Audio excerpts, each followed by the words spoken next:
Assalamualaikum warahmatullahi wabarakatuh.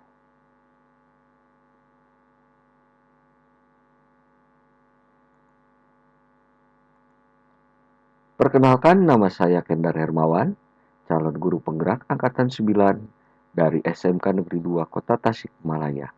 Dalam video ini, saya akan menampilkan aksi nyata modul 1.3 tentang visi guru penggerak dalam mewujudkan filosofi pendidikan menurut Ki Hajar Dewantara dan profil pelajar Pancasila dengan menggunakan paradigma inquiry apresiatif.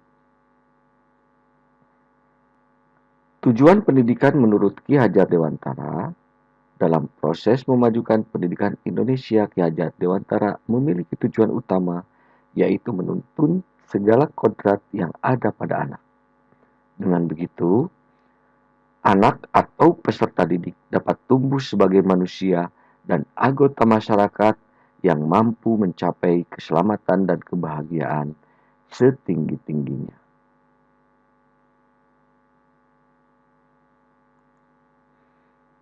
Visi guru penggerak dalam menyusun visi pembelajaran, guru penggerak harus berfokus pada murid agar dapat berkembang sesuai dengan kodrat dan zamannya. Yang menjadi keterkaitan visi guru penggerak dengan nilai dan peran guru penggerak adalah sebagai berikut. Kita mengetahui tentang nilai-nilai yang harus dimiliki oleh seorang guru penggerak adalah mandiri, reflektif, kolaboratif, inovatif, dan berpihak pada murid. Sedangkan yang menjadi peran guru penggerak adalah menjadi pemimpin pembelajaran, menggerakkan komunitas praktisi, menjadi coach bagi guru lain, menjalin kolaborasi antar guru, dan mewujudkan kepemimpinan murid. Kedua hal tersebut harus menjadi dasar dalam perumusan visi guru penggerak.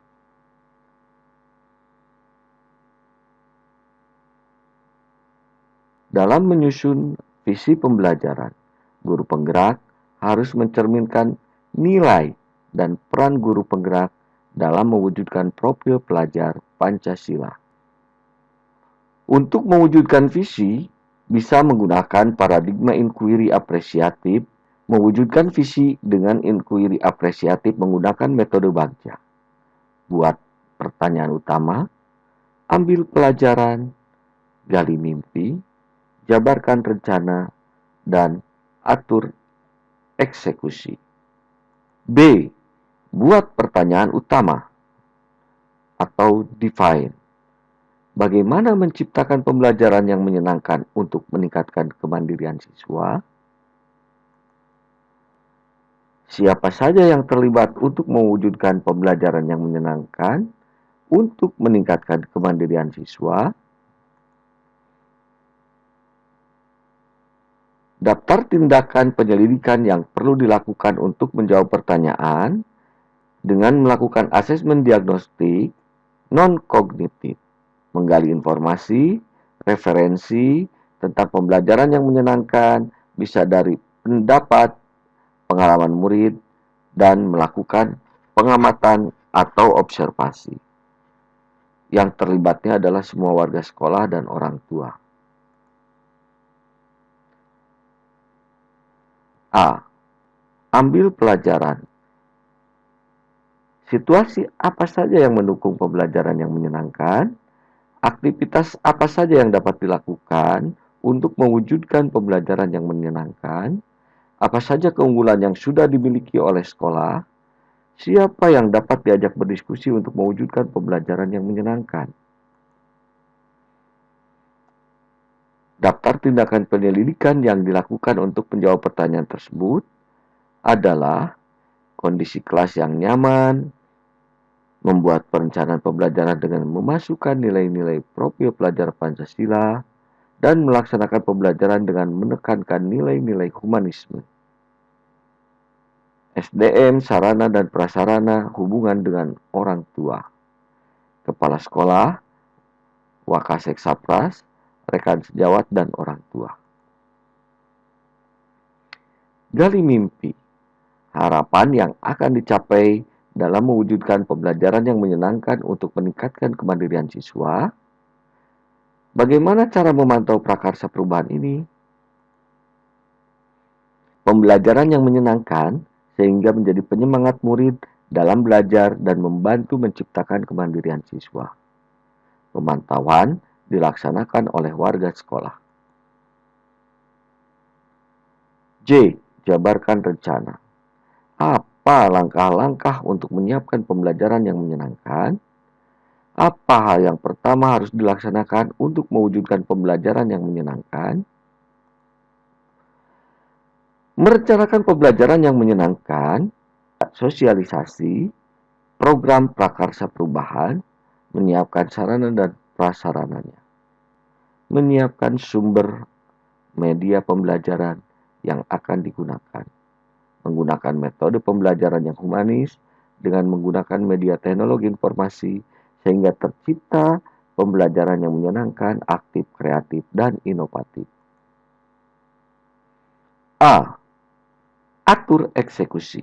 Siapa saja yang dilibatkan dalam mewujudkan pembelajaran yang menyenangkan? Apakah kemandirian siswa dapat terwujud dengan pembelajaran yang menyenangkan? Apa rencana tindak lanjut yang akan dilakukan setelah terwujudnya pembelajaran yang menyenangkan untuk meningkatkan kemandirian siswa?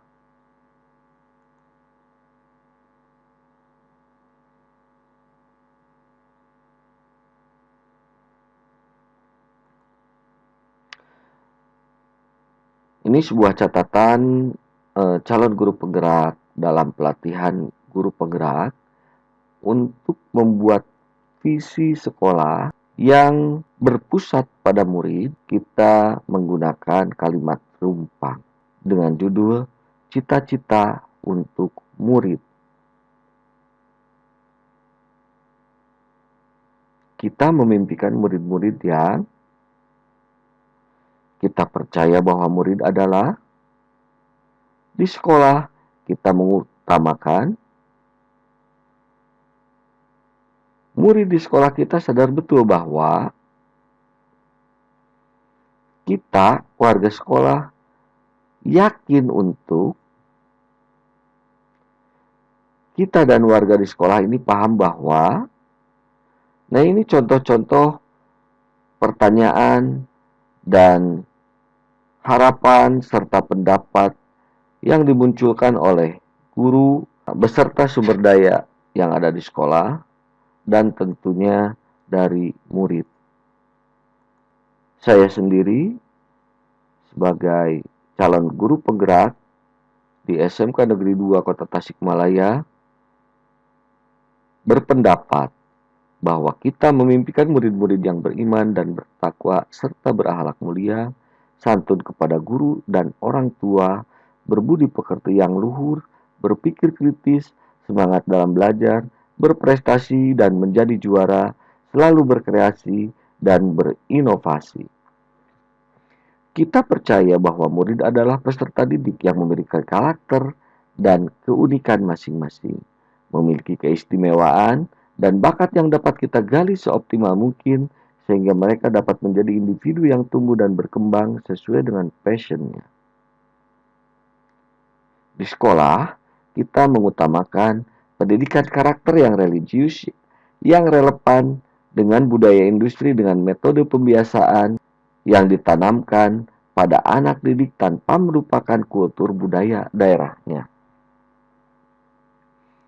Murid di sekolah kita sadar betul bahwa mereka berada di sekolah untuk mendapatkan pendidikan dan pengajaran untuk merubah dari yang tidak bisa menjadi bisa dengan karakter yang baik dari pengalaman belajar yang menyenangkan.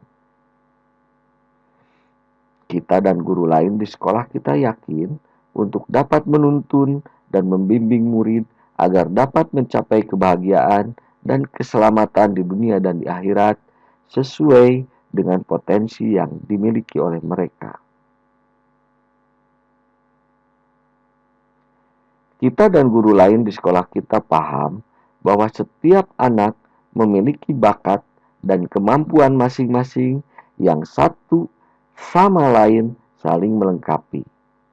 Tugas kita adalah mengoptimalkan bakat dan keistimewaan mereka dengan cara yang berbeda sesuai dengan apa yang mereka miliki sehingga mereka dapat tumbuh dan berkembang lebih maksimal.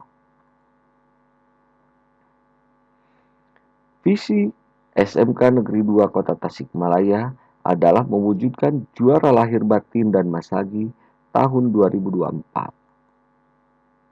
Aset yang dimiliki sekolah, SDM sekolah, murid, orang tua atau wali murid. Semua aset ini diharapkan dapat secara signifikan berkolaborasi untuk mencapai visi yang diharapkan. Kalimat prakarsa perubahan yang saya munculkan adalah mewujudkan pembelajaran yang menyenangkan sehingga meningkatkan prestasi belajar murid. Aksi nyata dari semua konsep yang sudah disiapkan oleh calon guru penggerak adalah sebagai berikut. Dari mulai proses perencanaan, bagaimana melaporkan visi yang akan dilaksanakan kepada kepala sekolah. Berikutnya, mendesimasikan perencanaan kepada rekan sejawat. Pada pelaksanaannya, berdoa sebelum dan sesudah pembelajaran untuk menumbuhkan karakter religius. Silakan disiapkan dan dipimpin doa.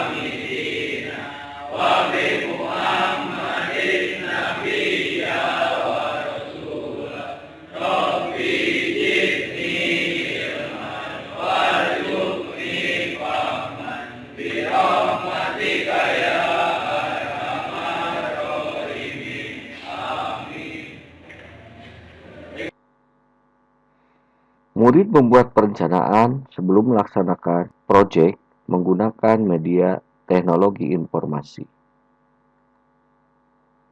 Setelah itu, guru menyampaikan tujuan pembelajaran dan langkah-langkah yang harus ditempuh untuk mencapai tujuan tersebut. Kemudian, menjelaskan standar operasional prosedur dan aturan-aturan yang terkait standarisasi tentang pekerjaan yang akan dipraktekkan dengan menggunakan alat pelindung diri. Assalamualaikum warahmatullahi wabarakatuh. Waalaikumsalam warahmatullahi wabarakatuh. Oke, hari ini kita akan melaksanakan simulasi instalasi penerangan listrik, ya, khususnya untuk penerangan listrik satu pasang. Nah, perlu kalian garis bawahi bahwa dalam setiap pekerjaan instalasi listrik, kalian harus memperhatikan safety, ya, keamanan dan keselamatan kerja baik kita sebagai orang maupun alat yang akan kita gunakan. Jadi pastikan perencanaannya sudah dibuat, setelah itu RAB dibuat, kemudian kalian menyiapkan alat dan bahan yang akan digunakan untuk proses instalasinya.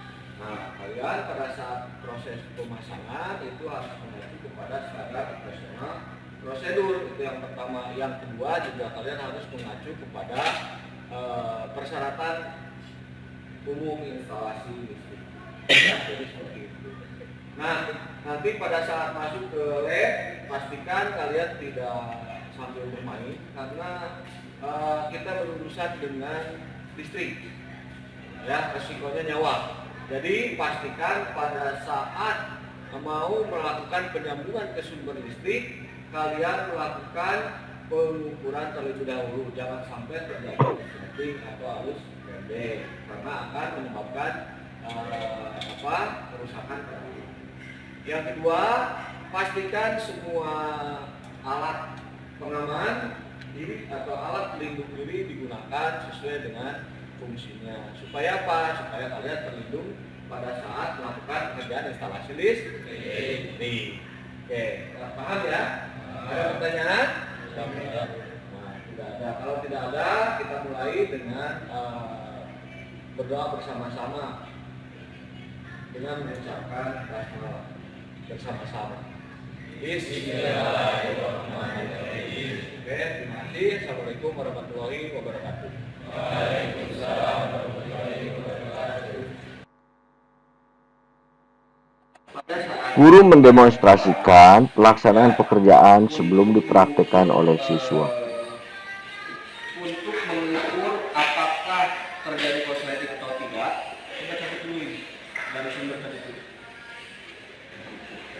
Oke, nanti setelah selesai proses penyambungan, sebelum dimasukkan ke sumber, ini diukur dulu apakah terjadi korslet atau tidak. Ya, jadi kalau seperti ini sudah terhubung ke sumber, cabut dulu yang di sumbernya. Ya, yang di rangkaian ini cabut dulu ke sumbernya. Nanti aja, perhatikan aja. Oke, kita ukur dengan meter apakah ada tahanan atau tidak. Contoh misalkan ini. Nah, kita ukur dengan ini sudah dilepas, sudah. Nah, ini ya. Ini dipastikan tidak korslet. Nah, sekarang mana? Nah, coba ada kabel nggak? Nah, kita kupas.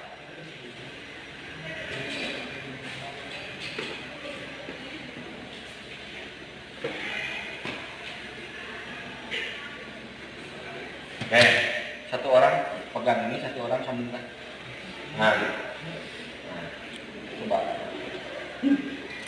Nggak akan ada sumbernya. Ya. Nah, kita lihat hasilnya kalau terjadi korsleting. Nah, itu ada tahanan sebesar 1,4 ohm. Itu dipastikan rangkaian kita tidak bagus, terjadi korsleting. Itu untuk mengukur tadi sebelum dimasukkan ke sumber. Jadi ini terakhir masukkan ke sumber itu kan SOP-nya seperti itu. Ya, SOP memasukkan ke sumber itu ada di poin 6. Oke, itu yang pertama. Yang kedua, setelah selesai, coba sekarang masukkan ke sumber. Oke, masukkan ke sumber, koneksikan ke sumber. Nah, kita lakukan pengetesan. Kalau tadi pengukuran memastikan bahwa apa yang kita rangkai itu bagus, tidak terjadi kesalahan. Nah, sekarang memastikan bahwa ini bisa digunakan menggunakan voltmeter. Masuk ke voltmeter. Oke. Kemudian kita ini kan masih mengukur arus arah. Perhatikan. Ini mengukur arus arah. Untuk mengukur arus bolak-balik pilih select. Nah, ini sinusoidal. Ya. Lihat. Ini arus searah. Lihat. Ini arus bolak-balik. Lihat ya. Nah, karena yang akan kita ukur tegangan PLN sebesar 220 volt, ratusan, puluhan atau satuan? Ratusan. Baiknya kita rubah. Nah, 0,0,0. Ya, baiknya lihat. 0,0,0. Ini ratusan dan kita mengukur tegangan bolak-balik. Lakukan.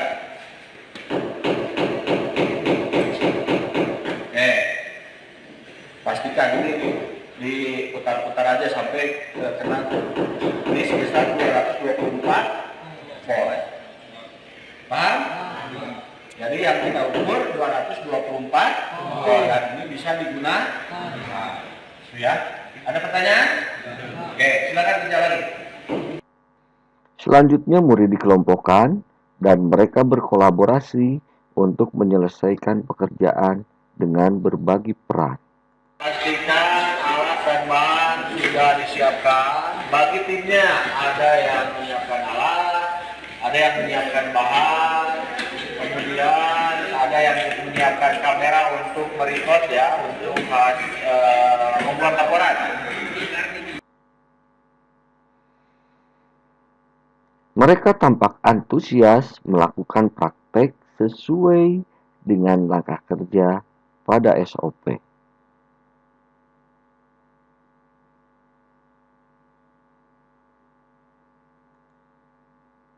Setelah selesai, masing-masing mempresentasikan hasil pekerjaannya dengan membuat video laporan menggunakan software dan media information technology yang mereka miliki dan di-share pada grup belajar.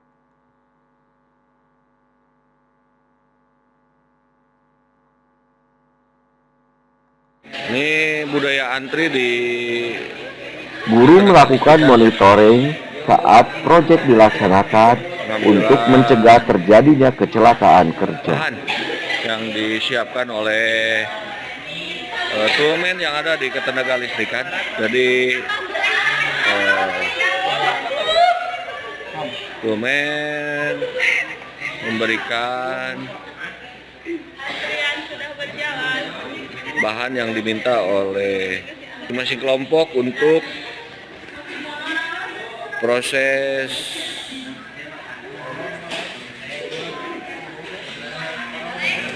pelaksanaan praktek di lab. Tim yang satu lagi melakukan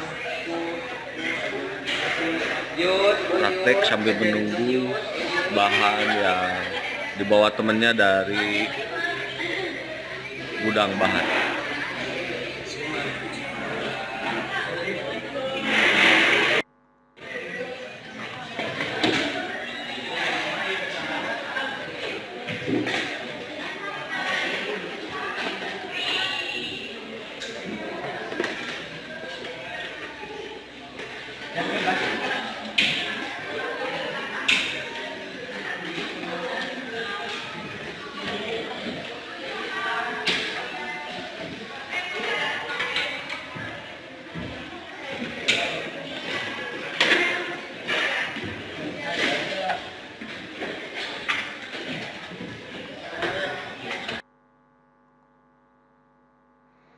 Guru melakukan refleksi pekerjaan agar hasilnya sesuai dengan perencanaan yang sudah ditetapkan sebelumnya.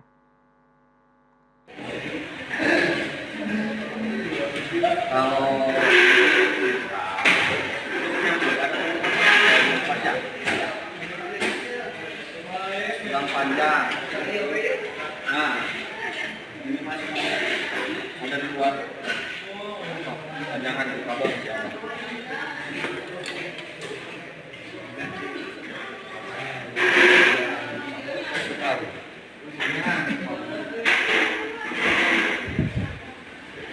Pastikan kabel itu tidak terlalu pendek untuk pengembangan, minimal 10 cm ada 2 buat penyambungan.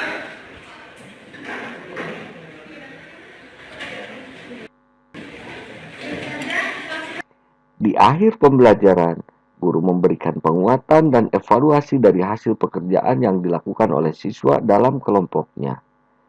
Setelah pekerjaan selesai, dibiasakan berdoa dan bersalaman jika jam pelajaran telah usai.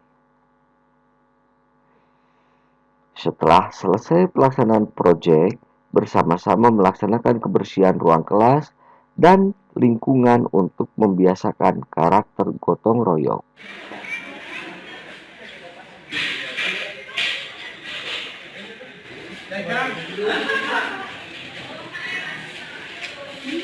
Panen karya, dan guru mengevaluasi hasil pembelajaran siswa untuk perbaikan kegiatan belajar mengajar berikutnya.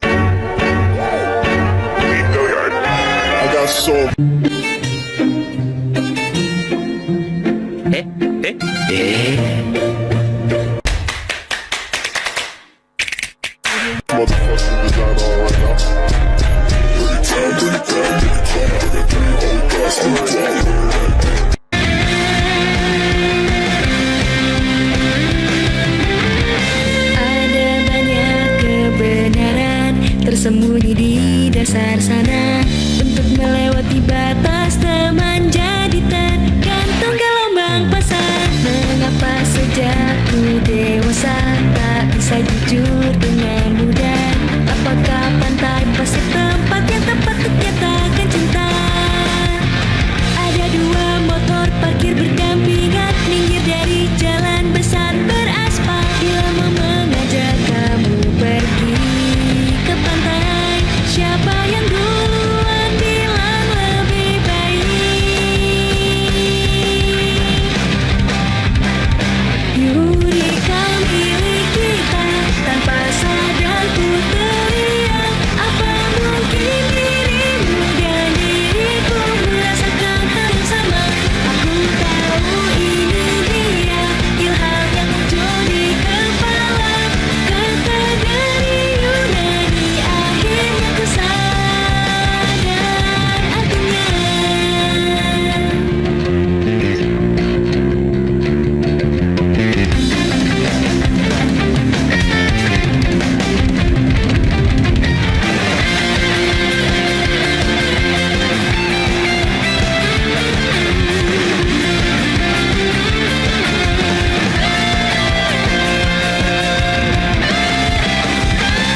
Yuri kau milik kita, kini telah ku temukan. Walau selalu ada di dekatku, pertama kali ku rasakan di mentari musim panas. Saat memicingkan mata, aku jadi berpikir bahwa kamu sungguh indah.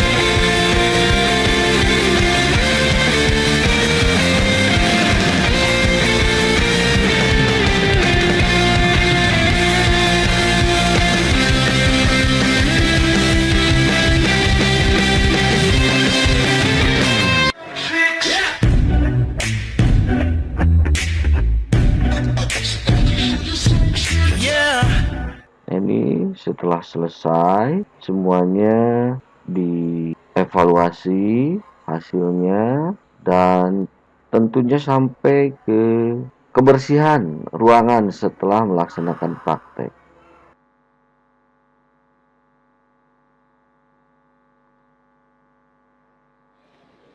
Oke guys, di sini lagi pada ngeliwat guys. Setelah selesai mengerjakan satu proyek, dalam mengembangkan karakter beriman dan bertakwa kepada Tuhan Yang Maha Esa, kemandirian, dengan metode yang menyenangkan, siswa mengadakan syukuran dengan acara makan liwet bersama. Nah, ini bersama wali kelas supaya mereka lebih dekat dan lebih akrab, dibimbing oleh guru setelah menyelesaikan proyek.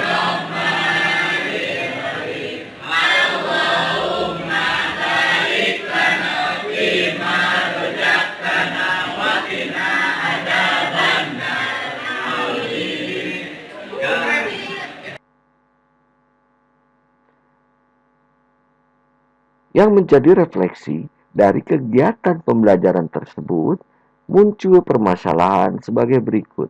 Salah satunya, masih ada siswa yang tidak aktif dan masih mengandalkan teman, tidak ikut berkolaborasi.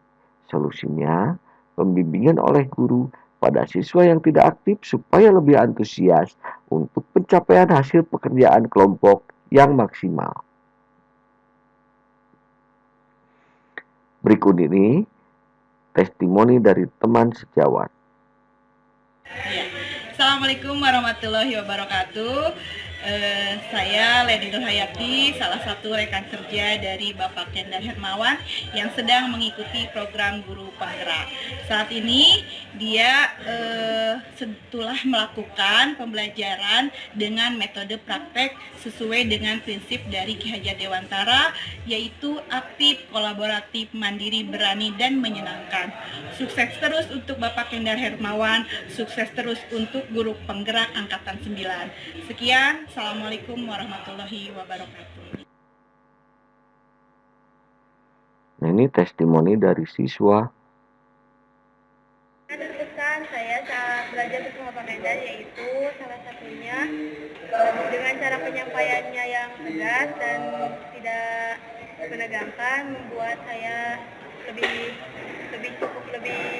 mengerti terhadap materi, dan saya juga jadi tahu nama-nama atau kegunaan instalasi listrik, dan saya juga jadi bisa merangkai instalasi penerangan listrik. Rasanya seperti apa? Rasanya sulit tapi tidak terlalu sulit sih, sudah tahu pasti. Perasaan hatimu Perasaan belajar dengan Pak Kendar Hermawan. senang, tentunya senang, tidak terlalu jenuh karena Bapak sangat aktif. Oh, thank you. Gimana? Udah prakteknya setelah bisa praktek, apa yang direncanakan ke depan? Yang direncanakan saya akan mencoba untuk merangkai instalasi penerangan rumah atau kamar sendiri yang lebih sederhana mungkin. Oke, terima kasih. Siapa namanya tadi? Bila Aulia. Oke. Terima kasih, Pak. Demikian presentasi aksi nyata modul 1-3. Terima kasih. Assalamualaikum warahmatullahi wabarakatuh.